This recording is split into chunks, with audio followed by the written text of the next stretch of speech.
오늘 말씀 룻기서인데 앞으로 한 달 동안 이제 4주 동안 이 룻기서를 우리가 좀 나눌 텐데 좀 기대가 되시죠?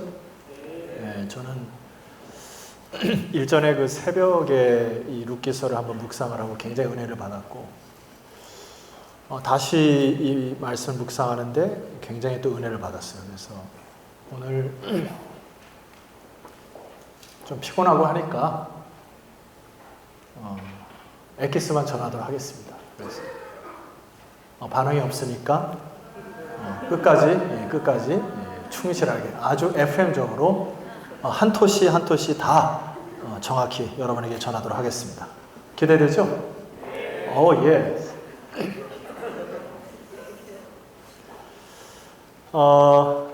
아침에 새벽에 제가 이제 주일날 와서 좀 일찍 오거든요. 평소 때보다. 그래서 오늘은 특별히 여러분에서 기도하는 매월 첫 주 아침 일찍 와서 청년들에서 기도하다가 딱 한 인물이 떠올랐어요. 그 인물이 누구냐면은 일전에 제가 잠깐 소개를 했는데 김치국이라고 누님의 이름은 김치다. 김치네?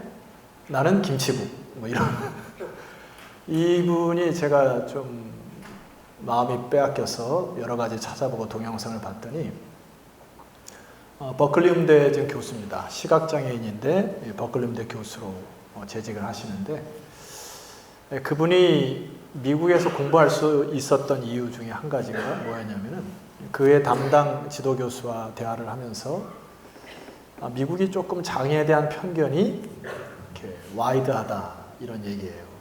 그러니까 우리가 장애인 하면은 우리 머릿속에 이미 나름대로 장애인이 구상이 되잖아요. 그러니까 장애인과 비장애인이 살아갈 수 있는 세상은 우리 장애인, 비장애인들이 갖고 있는 편견이나 오해를 확장을 시키면, 다른 말로 하면 플레임, 여러분이 갖고 있는 요만한 플레임을 활짝 넓히면 장애인과 비장애인의 경계가 많이 허물어진다. 그래서 김치국 교수가 미국에서 공부를 할 때에도 많은 사회적인 여건이나 생각이나 사상들이 굉장히 오픈되어 있는 사회 속에서 자신의 꿈과 뜻을 이뤄갈 수 있는 참 건강한 사회다 싶습니다.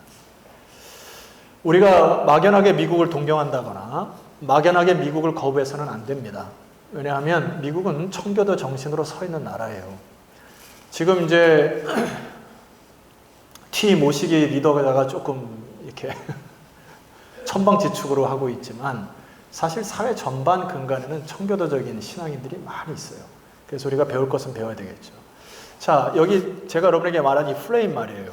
장애인에 대한 플레임을 넓힐 때 비장애인과 장애인의 경계성이 많이 사라진다. 동의하십니까? 이게 사실 우리 신앙은 이 플레임 싸움인 것 같아요.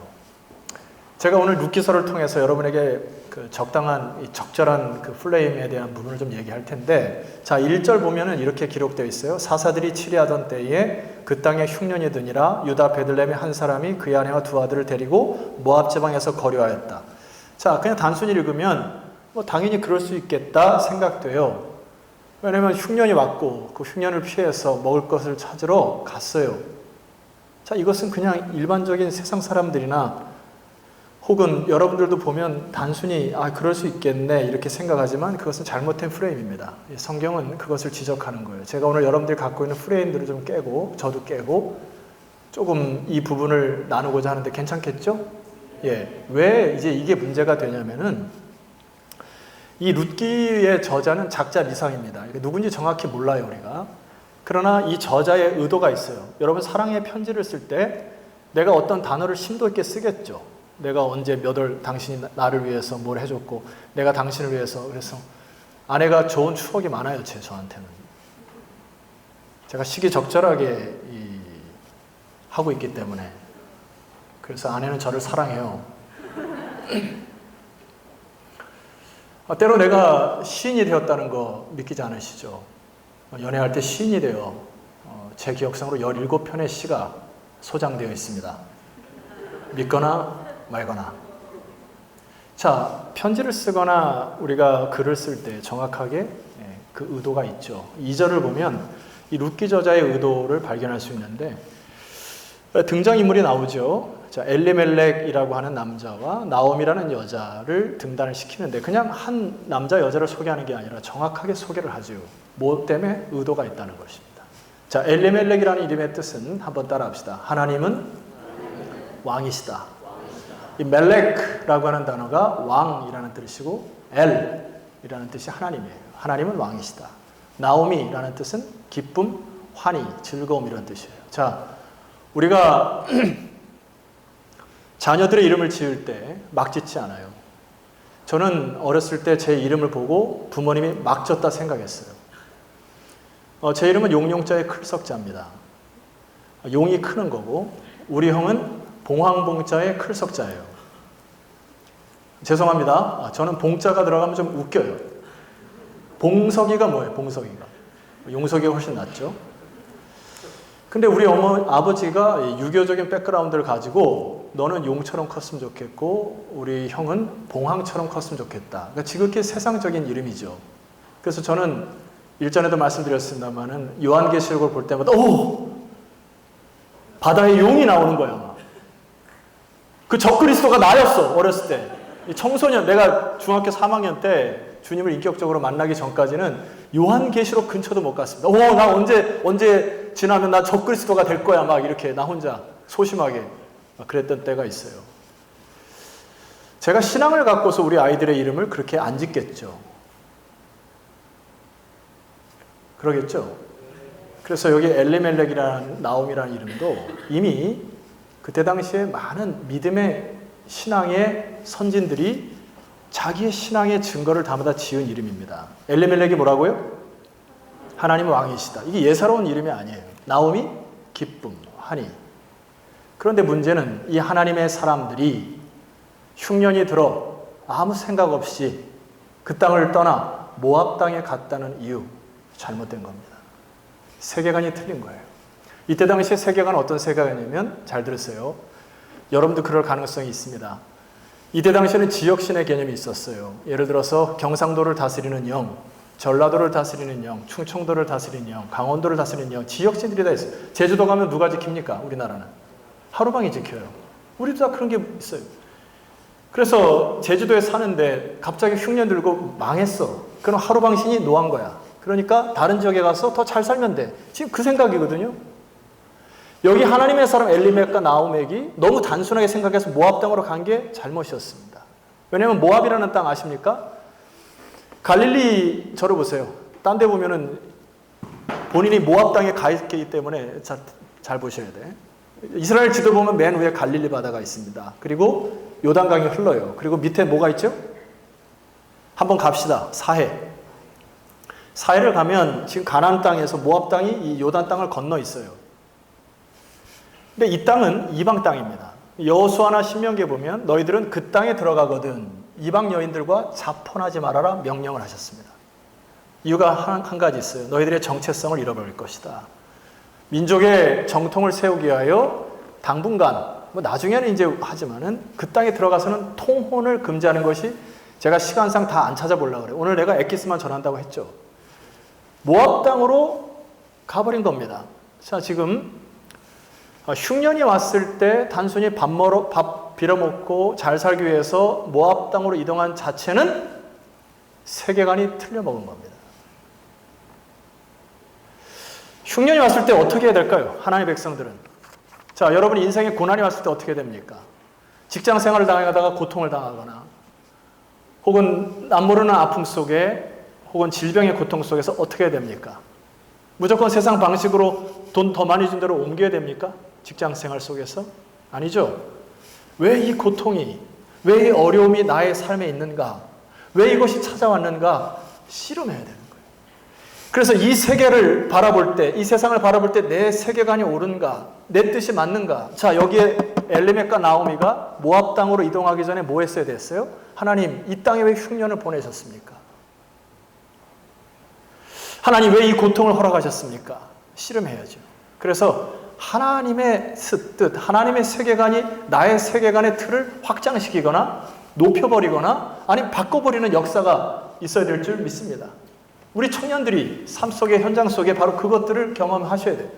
조금 어려움이 오면 자꾸 자리를 옮기는 것이 아니라 하나님 이 고통을 왜 저에게 허락하셨습니까? 그 의미와 가치를 깨닫는 게 세계관의 틀을 바꾸는 중요한 포인트예요. 한 명도 아멘을 안 하셨기 때문에 제가 증거 자료를 보여드리도록 하겠습니다. 자, 신명기 11장 13절. 여러분의 반응이 없으면 괜찮아요. 저는 계속 딜레이 시키면 돼. 왜냐면 계속 프루브 자료들이 너무 많아. 사실 A4 6장이에요. 그러나 놀랬죠? 얼마든지 한 2시간 더 해낼 수 있어 나는. 아자. 자, 신명기 11장 13절 한번 읽어봅시다. 시작.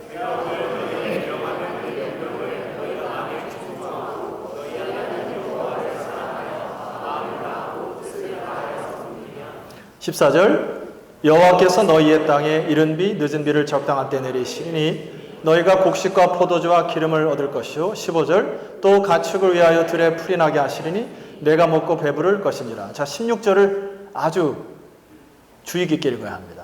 시작. 너희는 스스로 삼가라. 두렵건대 마음에 미혹하여 돌이켜 다른 신들을 섬기며 그것에 절한 결과. 17절. 여호와께서 너희에게 진노하사 하늘을 닫아 비를 내리지 아니하며 땅이 소산을 내지 않게 하심으로. 자, 흉년이 오는 원인이 뭡니까? 16절에 나와 있잖아요. 너희들의 마음이 미혹하여 돌이켜 하나님의 하나님 됐음을 섬기지 아니하고 너의 마음 뜻대로 살았던 사사기의 시대와 다를 바 없는 그 상황. 사사기라고 하는 것은 각기 소견에 옳은 대로 행했던 것, 하나님의 뜻이 뭔지 상관이 없이 무조건 움직였던 것, 이게 동일한 메시지잖아요. 엘리멜과 나오미가 흉년이 찾아오니까 그래? 모압 땅으로 가지 뭐. 여기에 하나님의 주권이 없어요. 전혀. 하나님이 뭐라 얘기하는지 나의 인생에 진지함이 없습니다. 내가 이동할 때에, 내가 어떤 것을 선택할 때에 이것이 하나님의 뜻이 있는가 진중한 맛이 없어요. 그리고 각기 속에는 옳은 대로 그래, 배고프면 옮기지. 이 잘못된 세계관입니다. 이 방종의 시대에 하나님께서 이 룻과 나오미를 통하여 우리에게 말씀하는 메시지가 있습니다. 자, 뭐 다른 것은 다 집어치우고요. 자, 우리 6절 말씀 한번 보시면 좋겠습니다. 우리 6절을 읽겠습니다. 시작. 됐어요. 다시 읽읍시다. 룻기서 1장 6절. 읽을 때 같이 읽읍시다. 시작.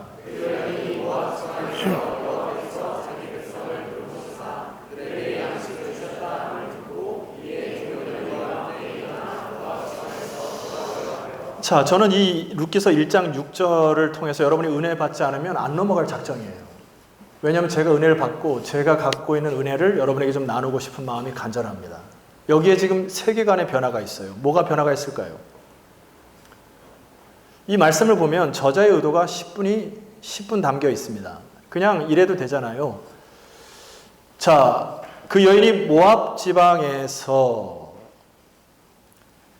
베들레헴의 흉년이 끝났음을 보고 이제 두 며느리와 함께 모압 지방에서 돌아오려 하였다. 이래도 되잖아요.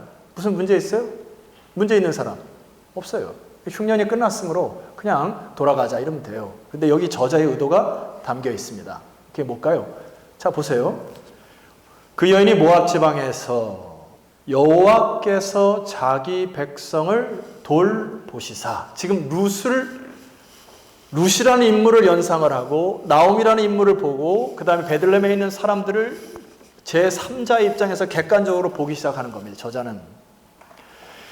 흉년이 단순한 흉년이 아니라 많은 사람들이 흉년이 있을 때 더 먹고 살기 위해서 그냥 그 땅을 떠나버렸던, 아무 생각 없이 떠나버렸던 세상 사람과는 달리 이 저자의 숨은 의도를 보세요. 그 흉년이 그냥 마감된 게 아니라 여호와께서 자기 백성을 뭐 하셨다고요? 돌보셨다고. 자, 이게 지역신의 세계관을 깨는 겁니다. 나오미가 먹을 것이 없어서 자기 가나안 땅을 떠나서 모압 땅으로 갔어요. 아, 내가 섬기는 하나님 힘이 없었나 보다. 아, 내가 섬기는 하나님 이제 영광이 떠났나 보다 갔어요. 그런데 이 제3의 저자를 통하여 보니까 여전히 하나님은 그 땅에 계셨고 자기 백성을 돌보셨고 자기 백성을 외면치 아니하셨고 끝까지 자기 백성을 눈동자같이 보호하시는 그 지역뿐만 아니라 전 우주를 담당하시는 하나님을 바라보는 세계관이 생긴 것이에요. 여러분, 이게 얼마나 중요한지 모릅니다. 인생의 고통과 어려움을 당할 때 자기 생각과 소견대로 이럴 거야 저럴 거야 하면서 이리저리 옮겨 다닌다거나 주님을 잠깐 쉰다거나 교회를 잠깐 끊는다거나 다양한 방법으로 여러분 삶을 하겠죠. 그러나 이 세계관을 회복하셔야 됩니다. 여호와께서 자기 백성을 돌보신다. 여호와께서 여러분의 인생을 돌보신다. 여러분, 느껴지지 않아도, 당장에 보이지 않아도, 삶에 여전히 고통이 있을지라도 하나님은 여러분을 돌보신다. 여러분 믿습니까? 이 세계관이 올바른 선택할 수 있는 세계관이에요. 하나님은 지금 나에게 역사하시고 돌보신다. 여기 돌본다는 단어는 성경 한 구절 봅시다. 증거 구절을 출애굽기 13장 19절 말씀 보시면 좋겠어요. 자, 이 요셉의 고백인데 한번 읽어봅시다. 시작. 하나님이 반드시 너희를 찾아오시니 너희는 내 유고를 여기서 가지고 나가라 하였습니다. 자, 이 요셉의 세계관입니다. 자, 그냥 일반적인 사람은 죽었을 때 지금 요셉이 그 땅에서 죽었어요. 근데 지금 저 유언이 마지막 유언이에요. 이건 기독교적인 세계관이 없으면 저 유언을 할 수가 없습니다. 자, 이미 죽고 끝난 거예요. 근데 요셉의 신앙 고백이 저기 담겨 있잖아요. 하나님이 반드시 너희를 찾아오시리니. 이 찾아오라는 단어가 아까 돌본다는 단어랑 똑같은 단어. 한번 따라합시다. 졸리니까 파카드라는 단어는 하나님이 찾아오신다, 돌보신다, 신방하신다. 자, 요셉의 세계관이에요. 하나님이 반드시 너희를 찾아오셔서 그의 역사를 이루실 것이니 여기서 내 유고를 메어 이 땅은 내가 묻힐 것이 아니고 반드시 하나님의 언약된 땅에서 묻힐 것이므로 내 유고를 빠짐없이 챙겨서 언약의 땅에 안치할 때까지 홀드, 붙들어라. 놀랍죠? 이게 믿음의 유산입니다. 저 유언이 간단한 것 같지만은 굉장한 유언이죠. 지금도 하나님 나를 돌보신다는 그 믿음의 고백이에요, 이게.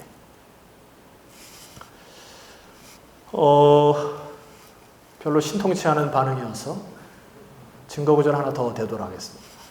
아직까지도 많아요, 제 총알은. 하나 더 대보겠습니다. 신명기 11장 10절. 자, 여러분. 주님을 믿고 난 이후와 이전의 삶은 좀 달라야 합니다.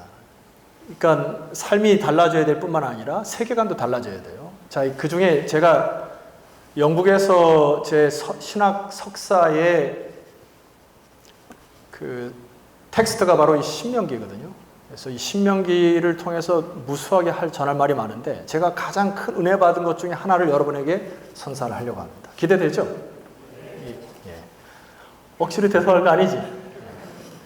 자, 10절 말씀 보니까 내가 들어가러 차지하려는 그 땅은, 자, 지금 애굽 땅에서 가나안 땅으로 옮기는 거 아닙니까? 예수 그리스도를 믿기 전과 믿기 후에 내가 나온 애굽 땅과 같이 하냐니 거기에서는 너희가 파종한 후에 발로 물대기를 채소밭에 댄과 같이 하였거니와. 즉 경작을 하였다. 수로를 하고 물을 푸고 이렇게 해서 농사를 지었다. 애굽 땅에서 노예와 같이. 우리가 그리스도 예수를 믿기 전에는 자유할 수가 없어요. 그래서 뭐든지 불안하고 두려워합니다. 저도 그랬고요, 청소년 때. 내가 요한계시록 보고 두려워 떨었다니까요. 어떻게 하면 내가 저 그리스도가 안 될까? 막 이런 고민하고 다녔어요. 예수 그리스도 믿기 전에는 내가 뭔가를 다 해야 돼요. 뭘 해야 되고 이렇게 해야 되고 막 수로를 끌어야 되고 막 하지만 그러나 믿음은 그런 것이 아니라는 거. 그 다음 말씀 보시게 되면 11절 너희가 건너가서 차지할 땅은 산과 골짜기가 있어서 하늘에서 내리는 비를 흡수하는 땅이요. 제가 이 부분에 너무 은혜 받았어요. 우리 땅은, 우리의 믿음은 하늘에서 은혜의 단비가 내릴 때 그것을 흡수만 하면 돼요. 아멘 해야 돼. 아멘 하시고. 그게 믿음이에요. 우리가 예수를 믿고 난 이후에 말씀으로 성령으로 은혜를 내리실 때 그것을 흡수하는 땅이라고 우리 마음의 밭으로. 그 다음 말씀 보십시다.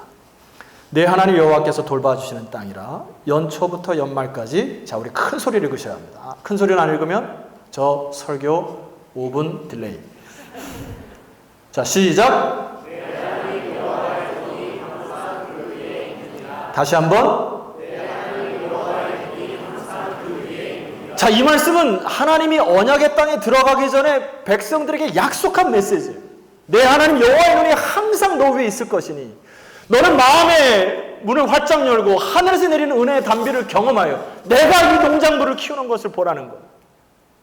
내 눈이 항상 너를 돌보겠다. 그 믿음 말이에요. 어디를 가든지. 그래야 세계관이 바뀌어서 여러분의 선택과 판단이 바뀌어지는 겁니다. 제가 일전에 한번 소개한 그 김병년 목사님이라는 분이 계세요. 이 김병년 목사님이 세 자녀를 출생을 하고 사모님이 뇌출혈로 쓰러집니다. 제 기억상으로는 2005년도에 쓰러지셔요. 지금까지 못 일어나시고 이 목사님이 가사일부터 시작해서 목회일, 자녀를 셋을 돕는 일을 다 감당을 합니다. 이 일이 일어나가지고 근 한 1년 동안 눈물로 살았답니다. 그리고 하나님을 원망하기도 하고 고통 속에 지냈는데 그분이 최근에 두 번째 책을 썼어요.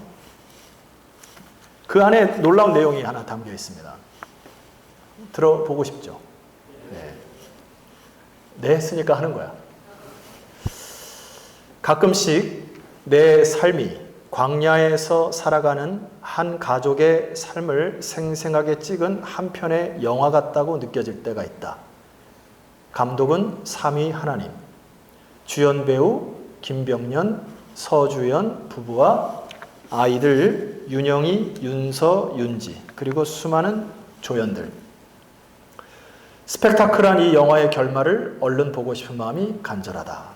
여주인공이 건강하게 일어나고 온 가족이 오래오래 행복하게 살았다라고 해피엔딩으로 끝나길 말이다. 그러나 감독이 마지막을 어떻게 구성할지 모르겠다. 아직 대본을 다 받지는 못했다. 날마다 하루치 쪽대본이 나올 뿐이다. 솔직한 심정으론 이 광야를 하루속히 벗어나고 싶다. 아들의 기도처럼 빨리. 마지막에 이 부분이에요. 오직 이 끝모를 광야길에 함께 하시는 분이 계시니 하루하루 살아갈 뿐이다. 날마다 내 삶 가운데 찾아오시는 하나님을 만나는 것. 자, 이 부분. 날마다 내 삶 가운데 찾아오시는 하나님을 만나는 것. 나를 신방하시고 돌보시는 하나님을 경험할 때. 그 자체가 기적이 아니겠는가. 그분은 그렇게 내 삶의 속도에 맞추어 함께 걷고 계신다.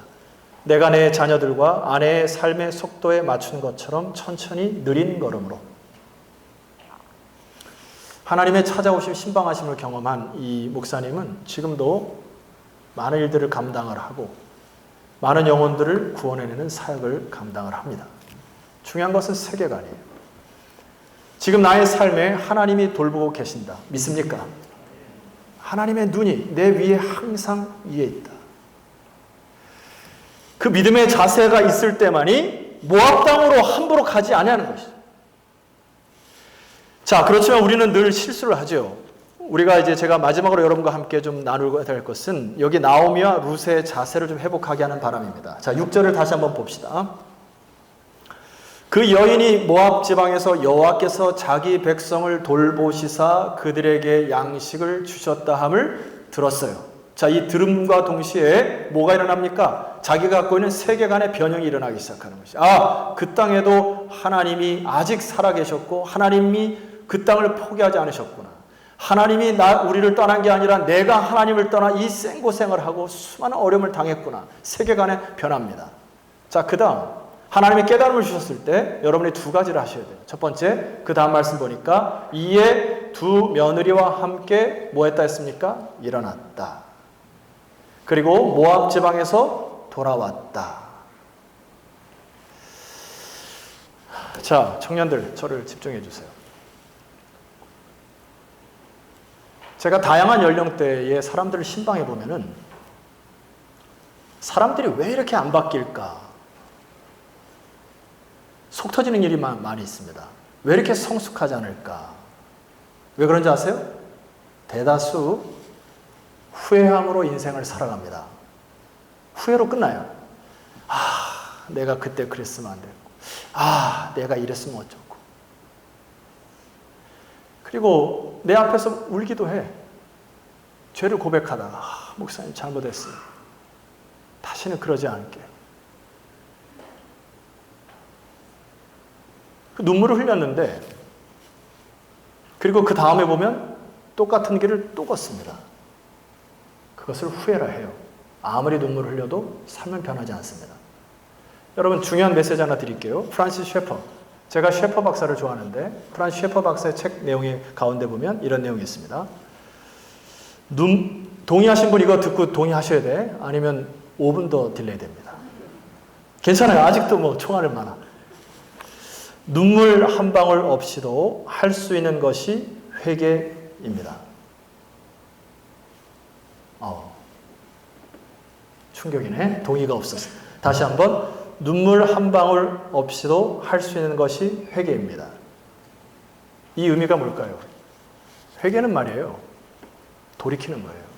내가 잘못된 판단으로 서 있으면 눈물 뿌리고 후회하고 그 자리에 또 가는 게 아니고 돌아서서 다른 길로 가는 거예요. 180도 삶을 바꾸는 겁니다. 잘못된 패턴, 잘못된 습관, 잘못된 생각, 잘못된 사상을 하나님 깨우쳐 주신다면 하나님 이것이 틀렸군요 하고 눈물을 흘리고 후회하고 에너지 쏟지 말고 달리다 새벽 때마다 그냥 울고 똑같은 길을 가고 성숙할 수가 없어요. 회개는 뭐라고요? 180도 돌이키는 겁니다. 여러분의 삶의 패턴, 생각, 사고 다 돌이키셔야 진정의 축복의 인생을 살아갈 줄 믿습니다. 자, 마지막 하나만 봅시다. 14절. 오늘 룻의 모습입니다. 자, 14절.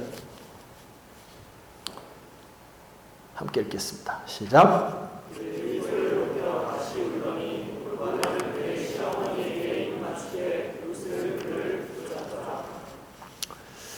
자, 결론적으로 여기 두 인물만 살펴봅시다. 첫 번째 인물 오르바라는 인물. 굉장히 상식적이고 합리적인 여인이에요. 대다수 이렇게 살아갑니다. 자, 청년들이요. 질문합니다. 신앙이 상식적입니까? 합리적으로 다 이루어집니까? 아닌 것 같아요. 여기 모압 여인의 룻은 현실에 나타나 있는 이 합리적인 것을 따르지 않아요. 그리고 그 여인을 따라붙는 꼬리표 하나, 그를 붙쫓았더라. 붙쫓은 결과 이 여인은 고생의 시작입니다. 그려지죠? 저는 매주 토요일마다 출근을 할 때 우리 다문화 아이들을 먼저 보러 갑니다. 그리고 혹시 부모님이 오시면 그 부모님과 인사를 해요. 제가 인사를 하는 이유가 있어요. 저도 외국에 좀 살아봤기 때문에 외국 사람으로 외국 땅에 살아가는 거 어려워요. 언어도 힘들고 문화도 힘들고 음식도 다 다르고 사람들이 무시하고 너무 힘들어요. 그래서 그들에게 조그만 위로가 되려고 담임으로서 그들과 함께 호흡하려고 항상 거기를 거치고 아이들을 끌어안고 기도하고 옵니다. 여기 룻이라는 인물을 말이에요. 상식이 없었던 인물 아니었겠죠. 다 생각했겠어요. 그러나 결단하는 순간 고생의 시작입니다. 남편도 없어요. 가서 살 집도 마땅치 않습니다. 자기 시어머니와 떠나는 여행이에요. 그런데 이 여인이 붙든 게 뭘까요? 여호와께서 주신 소망, 그 하나의 빛을 보고 그의 전 인생을 겁니다. 저는 이것을 청년들이요, 귀 쫑긋, 플리즈, 모험이라 부르고 싶어요. 뭐라고요? 모험.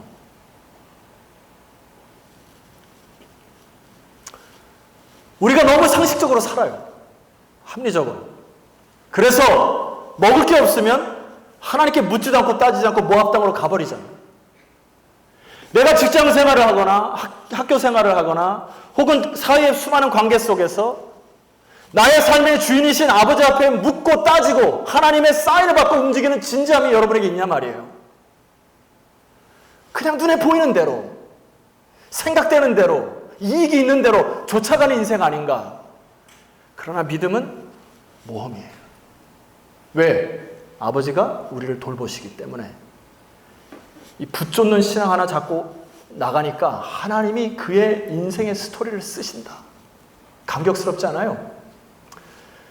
저는 뭐 사도 바울 될 자신도 없고 아브라함 될 자신도 없고 이 세대의 수많은 뭐 그레이트한 목회자가 될 가능성도 없는 사람이에요. 저는 볼 때. 그러나 제가 이 룻기를 그면서 참 위로가 되는 것 중에 한 가지는 룻과 같은 역할은 할 수 있겠다. 어떤 겁니까? 붙쫓는 거. 붙쫓는다는 의미는 살과 피부가 이렇게 딱 붙어 있는 거. 이 살과 피부가 벌어지는 순간 염증이 생기죠. 하나님과 우리 사이가 벌어지는 순간 수많은 유혹 덩어리가 들어와서 재물의 욕심에 마음에 빼앗기는 교회 리더자들을 많이 봅니다. 정상적으로 서 있는데 돈에 마음이 뺏겨. 타락입니다. 부부 사이도 마찬가지예요. 부부 사이가 딱 악교처럼 붙지 않으면 그 틈으로 사탄이 들어옵니다. 그래서 갈등이 나. 교회 직분도 마찬가지. 여러분 리더하고 뭐 임원 간사하면서 힘드시죠? 임원들 동의? 사단이 우리의 많은 관계들을 틈새를 공략해서 여러분들을 갈라놓는데 선수입니다. 디아블로스라는 단어가 둘을 나누다 이런 뜻 아니에요. 끊임없이 그래서 우리는 뭐 해야 돼요? 여호와를 붙쫓는 신앙. 말씀으로 성령으로 내 마음이 하나 되는 신앙. 할렐루야. 그래서 그 붙쫓는 신앙을 회복할 때 하나님께서 여러분의 인생을 써내려 가시는 놀라운 비밀에 여러분을 초대합니다. 기도합시다.